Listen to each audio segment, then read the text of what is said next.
আমার ভাইরা রে, আদম কান্দে হাওয়া, হাওয়া হাওয়া কান্দে আদম, আদম 350 বছর কান্দে তারা বুক দিয়ে হেঁটে যায়।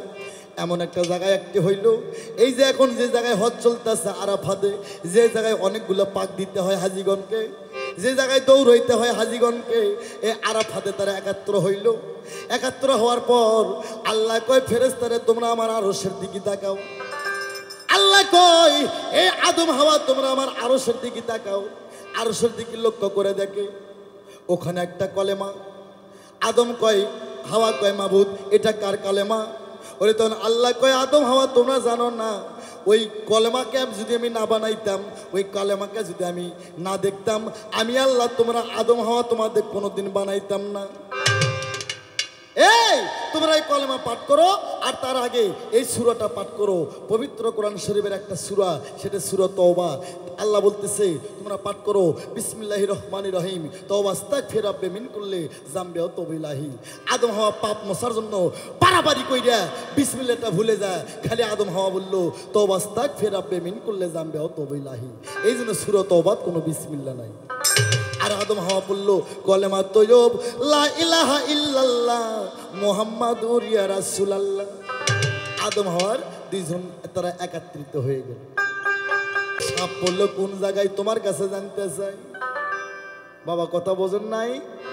বাংলাদেশের মানুষ বুঝবো। এই গন্ধম খাওয়ার কারণে 5 জন ব্যক্তি অপরাধ হইল, 5 জন 5 জায়গায় ফিকে মারলো। হাওয়াকে মারলো স্মরণ দিবে, আদমকে ফিকে মারলো জিদ্দায়। আমার জিজ্ঞাসা শয়তানকে কোন জায়গায় ফিকে মারছে, আর সাপকে কোন জায়গায় ফিকে মারছে?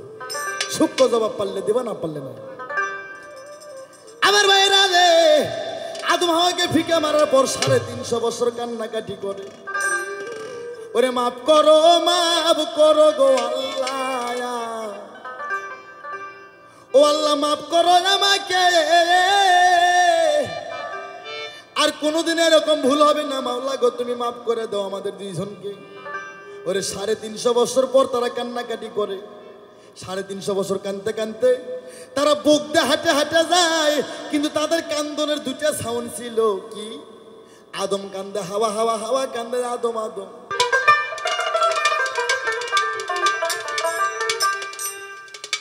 ওরে কি খেলা খেলাইছে সুবহান মনোয়ারে, আরে কি খেলা খেলাইছে সুবহান।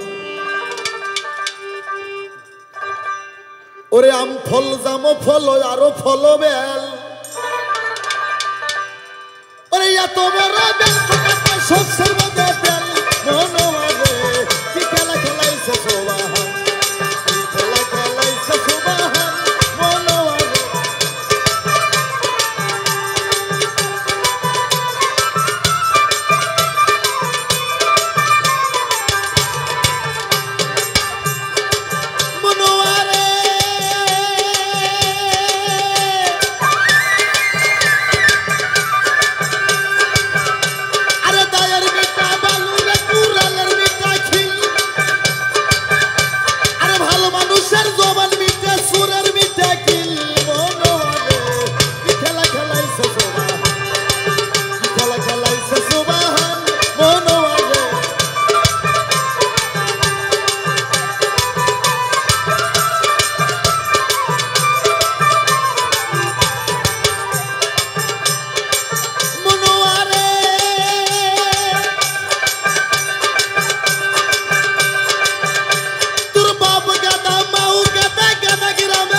নুরছে তারা গো রে, ওরে ছুটে বলো ও দুনিয়ায় রে, আনন্দ হো গড়ায়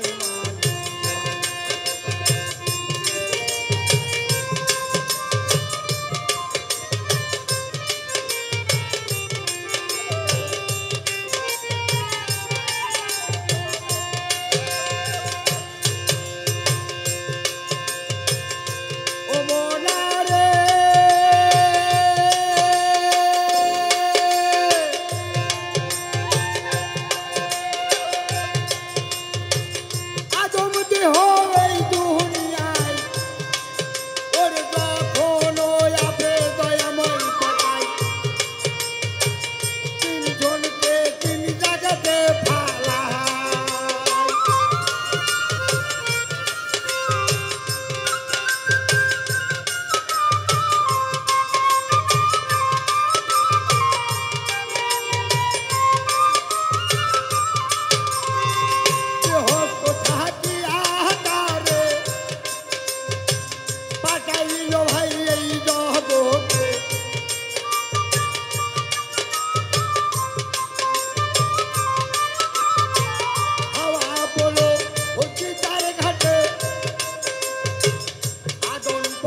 স্মরণ দিবে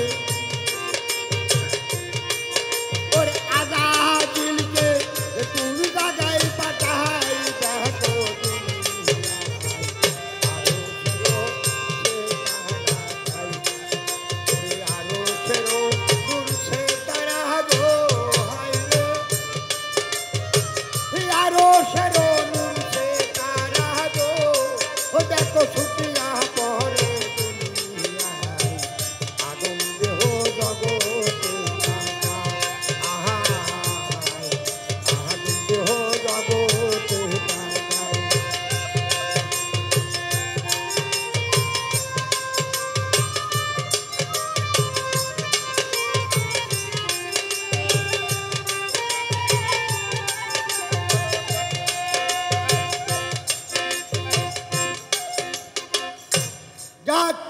আমায় জিজ্ঞেস করে গেছে যে আল্লাহ তাআলা আদম আর হাওয়াকে বেহেশত থেকে যখন এই জগতে পাঠালো আদমকে ফালালো স্মরণ দিবে আর হাওয়া যা বলো জিদ্দায় বাহ সুন্দর কথা আর এবার ইবলিস যে তাকে গন্ধম দানা খিলিয়ান্ত বাই করে নিয়ে এলো ওই তো দোষী আর কোন জায়গায় ফালায় ও ময়না রে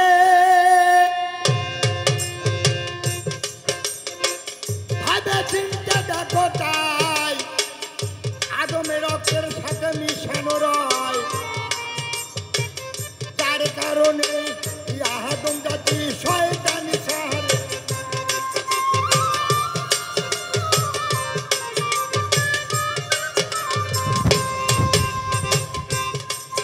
আর মানবের কলবের ভিতরে আরে ইবলিসেরও ঘাটায় ওরে আরে রক্তের সহনে মিশায়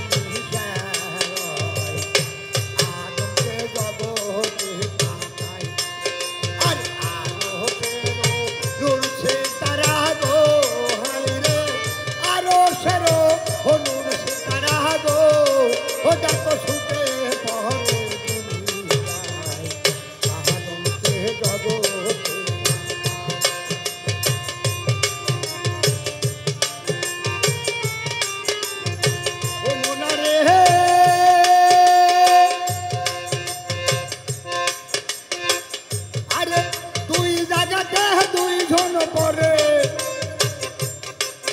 আদম কান্দে হাওয়ার দোরে হাওয়া কান্দে আদম কোথায় পায়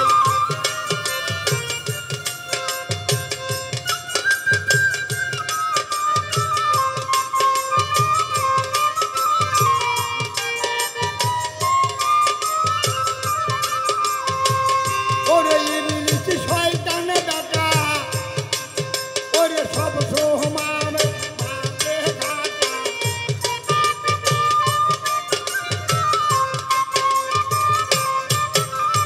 ইবলিস দেখো শয়তান বেটা সব সমান মাঝে ঘাটা আদম হাওয়ার কেমন লটা বাহাই দুনিয়া আদমকে জগতে পাঠায় আর আরশেরও নূরছে তারা গো হায় রে আরশেরও নূরছে তারা গো দেখো ছুটে পড়ে দুনিয়ায় রে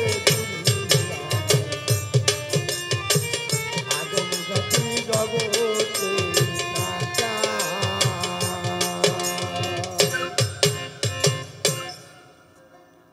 আইরে আদম দেখো স্মরণ দিবেতে যখন এসেছে উলুঙ্গায় অবস্থায় তার পরনে কোনো বস্ত্র ছিল না যে ওরে মা হাওয়া উলুঙ্গায় অবস্থা দেখো দুইজনই যে ওরে জিদ্দায় থাকে আদমের জন্য হাওয়া কাঁদতেছে ভাই আর হাওয়ার জন্য আদম দেখো কান্দে কান্দে পাগল হইয়া যায় শয়তান বেটা বসে থেকে রক্তের মধ্যে থেকে খালি করতে দেখতো তোরকে এমন খেলা বাজে দিছি দুনিয়ায় সেই খেলা কিন্তু আজও খেলতেছে শয়তানের কোনো স্থান নাই শয়তান মানুষের রগের মধ্যে রক্তর সাথে চলাচল করতেছে ও ময়না রে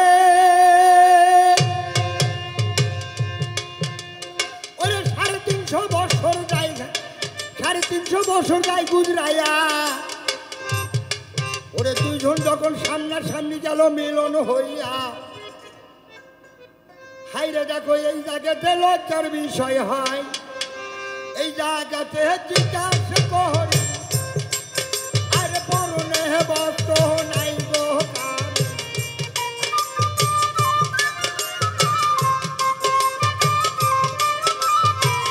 এই জায়গাতে জিজ্ঞাসা করি আর পরনে বস্ত্র নাই গো কার। ওরে উপর দিকে ছায়া কান্দে তাই। শোনো বাবা হায় আনোয়ার মিয়া, এইভাবে কতদিন যাব রাখিয়া। এখন আমি বস্ত্র এবার চাই। দেখো দুনিয়ায় আদমকে পাঠাই দুনিয়ায়। আরো সেরো নূর সে তারা গো হায় রে। আরো সেরো নূর সে তারা গো। ও দেখো ছুটে পড়ে দুনিয়ায়। আহাদ দেখো আলো দুনিয়ায়।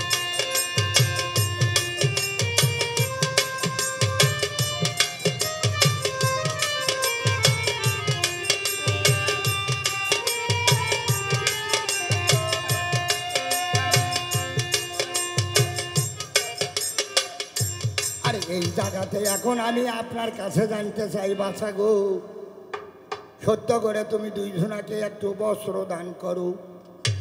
ওরা কি পরনে পরিধান করেছিল তাই। আরো আজও দেখো ওই জায়গাতে কয়খান বস্ত্র কাকে দান করেছে, আজও তার চিন্তা করো ভাই। সেই বস্ত্র নিয়ে দেখো এই জগতে যেমন আসেছে, এই জগৎ থাকিয়া তেমনি আবার ওই কয়খান বস্ত্র নিয়ে যাইতে হবে যে।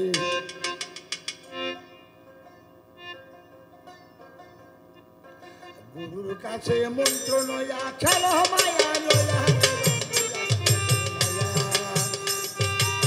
গুরুর কাছে মন্ত্র নয়া খেলো মায়া নয়া।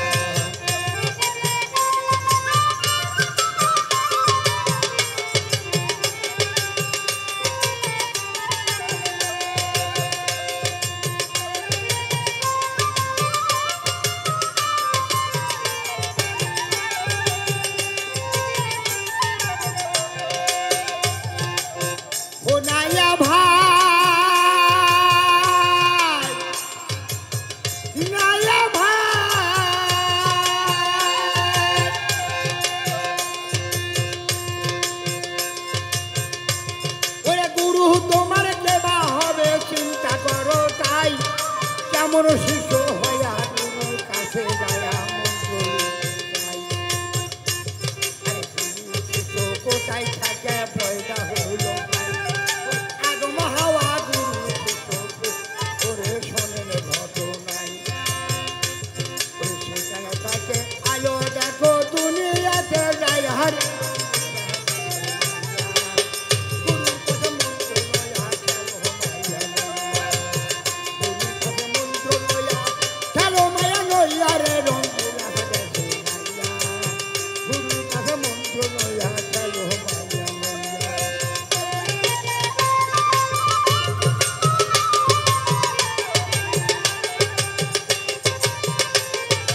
আমার জিজ্ঞাসা, আমি এবার আদম হাওয়া উলঙ্গ আছে, এই উলঙ্গ অবস্থায় তো থাকবে না। আমার জিজ্ঞাসা, প্রথম আদম কোন বস্ত্র পরনে পরিধান করলো এবং হাওয়া কোন বস্ত্র পরিধান করলো? আর আদমের কয়টা বস্ত্র, হাওয়ার কয়টা বস্ত্র? মানে না, যেটাতে ইজ্জত আমরা ঢেকে রাখি আজও আসছি। আর সেই বস্ত্রগুলো পরিধান করে এই জগৎ থেকে আবার ওই জগতেও যাতে ওই বস্ত্র নিয়ে যেতে হবে। আমার এক নম্বর জিজ্ঞাসা। আর দ্বিতীয় জিজ্ঞাসা, আদম হাওয়া যখন আরফাতের ময়দানে মিলন হয়ে গেল, ওই জায়গাতে তারা সর্বপ্রথম কোনজনে কোন আলাপ করেছিল? এই পর্যন্ত যাই রাখিয়া বলো আদম হাওয়ার কর্ম এবার জানা করি আহারে গুরুর কাছে মন্ত্র নয়া চলো গুরুর কাছে মন্ত্র নয়া চলো মায়া নয়া রে রঙ্গিলা গুরুর কাছে মন্ত্র নয়া চলো চলো মায়া নয়া চলো মায়া নয়া। প্রীতি যারাই তারাই জানে গো, যার সাথে যার ভাবের প্রীতি। প্রীতি যারাই তারাই জানে গো, যার সাথে যার নবীর প্রীতি।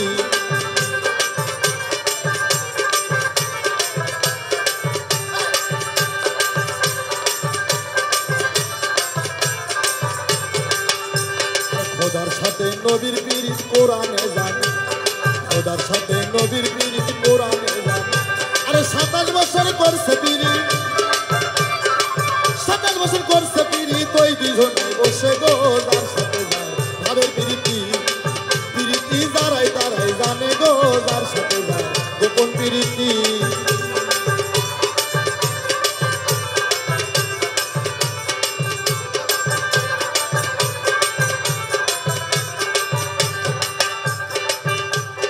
নবীর সাথে করছে পীড়িত নামে অস্কুরণী, নবীর সাথে করছে পীড়িত নামে অস্কুরণী।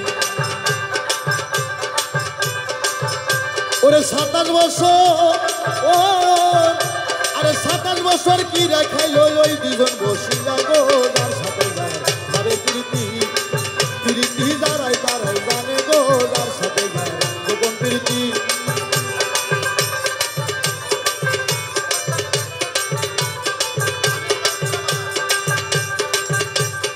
গুরুর সাথে শিষ্যের পীড়িত কোরআনে জানে, বাপের সাথে ছেলের পীড়িত কোরআনে জানে। আরে মায়ের সাথে ছেলের পীড়িত তারাই তারাই জানে। আরে আরে যার সাথে যার ভাবের পীড়িত, আরে যার কাছে যার ভাবের পীড়িত তারাই তারাই জানে গো, যার সাথে যার গোপন প্রীতি।